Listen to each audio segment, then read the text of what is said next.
Melanie with Fine and Flavor. So I'm going to make a venison stew. I did this probably a month or so ago, and Jimmy loved it. And when Jimmy says, oh, this is really good, and he goes back for more and more, I hold on to those recipes. And I told him last night that I was going to make the venison stew today. So that's what we're going to do. So I have my pan here, and I put in some of my garlic infused oil. I don't want to turn it up too high. Let that come to temperature. I've taken my venison, these are the tenderloins, and I'm just chopping them up into bite-sized pieces. And I went through, sometimes we use a processor, sometimes we don't. It depends on how busy we are and what's going on when the deer is killed, when we harvest it. And we like to let our meat, we'll lay them on the racks or hang it and let it, the blood drain out of it. Sometimes you don't have that luxury. The processor we used, they don't have the room to do that and keep the turnaround time that they have. So a lot of times we'll get our meat from the processor, and when we thaw it out, of course there's blood in it. No different than if you got, ground burger or steak from the grocery store. Well, sometimes you can take your meat and you can soak it in cold ice water. I've heard of people soaking it in milk. I've heard of people just soaking it in water or salt water, like a brine. But I didn't have time to do any of that. So I am just going to get all this cut up. I'm going to put it into the pan. I'm going to cut up an onion and put in there. And once all that is done, I'm going to put it into the crock pot with about 6 medium potatoes, maybe 3 large. We'll see how it goes. And I didn't have carrots last time. I am not a fan of cooked carrots. If you like cooked carrots, drop it down in the comments below, because I do not. But I didn't have any anyways. So I told Jimmy that next time I made it, I make sure I had carrots, which I do. I have some baby carrots. So I'll put those in there. And we're going to let it cook on high for about 4 hours. And, also we're going to add 2 packs of brown gravy mix. So, a lot of people shy away from venison because of the gamey taste. And it can be there. You'll have it in the blood. So that's one reason why we drain the blood. Try to get as much out as possible. But also, I've already cut it off of this deer, but you'll have this silvery, skin. I don't know if y'all can see that. The camera's gonna pick it up. On the deer. And no one wants to eat that. It doesn't taste good. And usually I don't cut on my plates. I'm running out of room. But it's tough. You can't chew it. It doesn't taste good. It's just better to go ahead and cut it all off. Most processors don't take the time to do that. So if you're getting your deer processed, take time to look at that and cut it off. You'll appreciate it later on.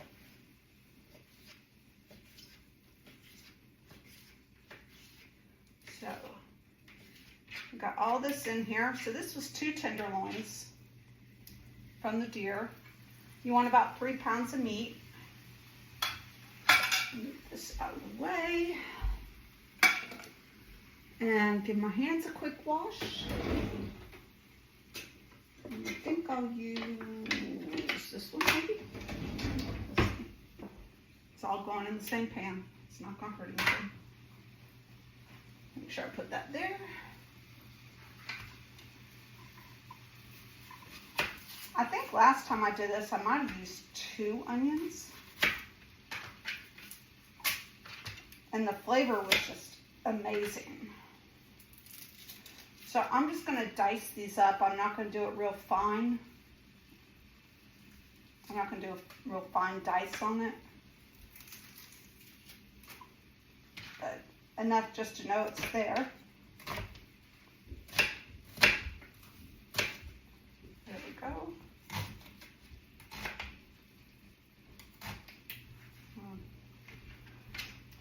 And so once all this browns up, it doesn't have to be completely done. I just want to brown it.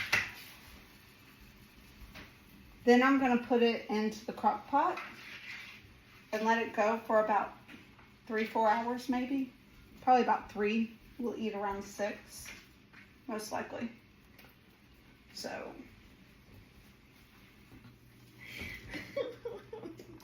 Oh my gosh. So, the secret to this recipe is cream of mushroom. No. And it's really good. How would you know? You never had this recipe. My father and I, on our hunting trips we take every year, you know, daddy-daughter trips, we use cream of mushroom. In this recipe? Yeah. You've never had this recipe, And Rachel. You're such a liar. And it really keeps the meat tender and has a lot of flavor. She is lying because Also, she's never had this recipe. She was at school when I made this. Also cut up some bell peppers No. and put it in here. That really gives it a good flavor. Is it all browned up? No, not quite. We'll turn it up just a tad. All right. 6, 7. Oh my gosh, you are not doing that. Rachel Nicole. It's following me. So, talking about her last name, we went to her graduation last week, 1 week ago. We're sitting there and all these graduates are going across the stage and they're calling their name, you know, first, middle, last name. They call Rachel. She was second to last. They call her. All they call is Rachel Timmons. And we're all like, what happened to her middle name? And so we asked Rachel, what happened to your middle name? They didn't ask for it. They didn't ask for it. They just said, write your first and last name. Well, clearly this is how they're going to call your name when you go across the stage. Why wouldn't you use your middle name? It would have been funny if you had put Sunshine. No. That would have been funny. When Rachel was going to start kindergarten, they had this little kindergarten orientation. And we took her, and, you know, one of the kindergarten teachers is standing at the door, and she's like, hi, I'm Miss Dixon. What's your name? And Rachel looks at her just as matter of fact as can be. She goes, my name is Rachel Sunshine Timmons. My Aunt Robin calls me Sunshine. And she's like, well, okay then. And I'm like, oh, Lord.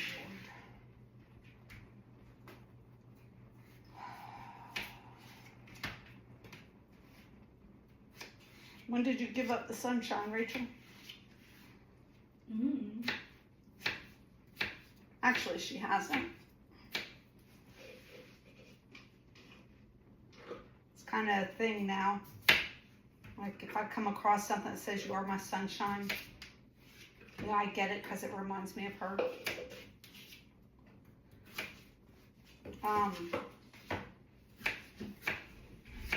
Last week for Mother's Day, she and Sarah both got me each a bar of goat milk soap. And Rachel's was called Sunshine. No, that was Sarah. No, that was yours. No, Sarah gave the sunshine one to you. Sarah had it all sitting out for me. Or was that you? That was me. Oh. Well, why didn't you give me the sunshine? Because I didn't get the sunshine one. I thought Sarah said you got the sunshine.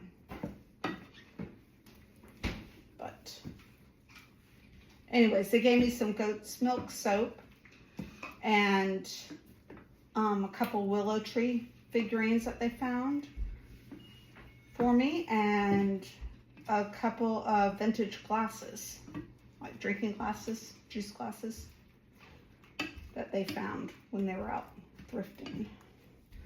All right, I'm gonna call this good because it's gonna keep cooking in the crock pot anyways.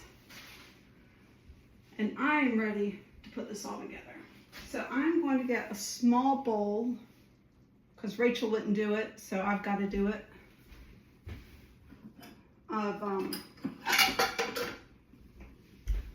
So I can mix up my gravy, and I'm going to use cream of chicken because I didn't have any cream of celery. I guess Jimmy used the last one. Didn't think to write it down, even though the grocery list is right here. Yeah. That's the grossest sound. There we go.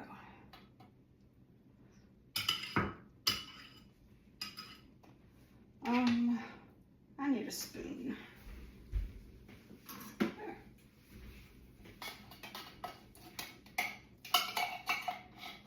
I don't like wasting stuff, and there's just too much in there to throw away.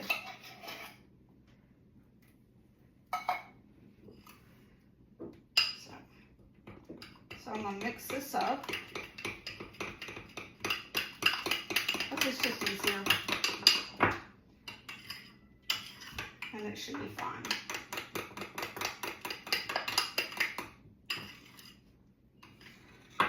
The cream of chicken soup, which last time I used cream of celery, gave it a really good stew consistency. All right. Let me get this. I'm going to go ahead and put this in here, and I'm just going to add the liquid that's in the pan from the oil and the onions. Not much liquid from the oil actually, but from the onions. And then that'll give some of that garlic flavor.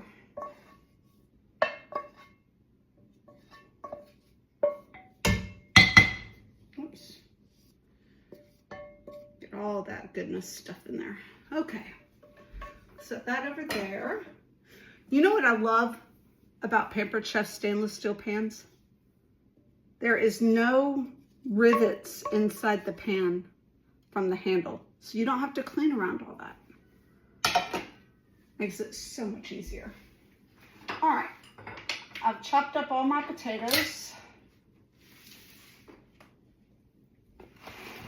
I'm gonna throw those in there. Again, I did 3 large potatoes. The recipe called for 6 medium, but I used the jumbo russet potatoes. It doesn't matter what kind of potatoes you use, I'm guessing. You could use whatever you like. And then I'm gonna take this and I'm gonna put it on top.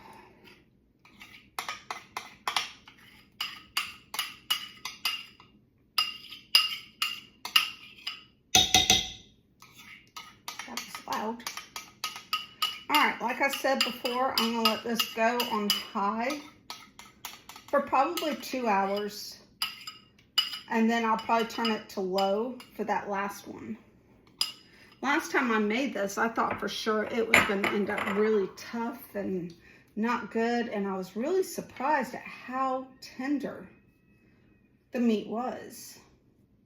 So, and I had it over rice. The recipe suggests even like noodles, egg, noodles or linguine or something. I'd rather have the rice. So I'm just going to give this a quick stir. That way I know it's all good and combined. I'm going to throw a few carrots in there. I guess I could cut them up.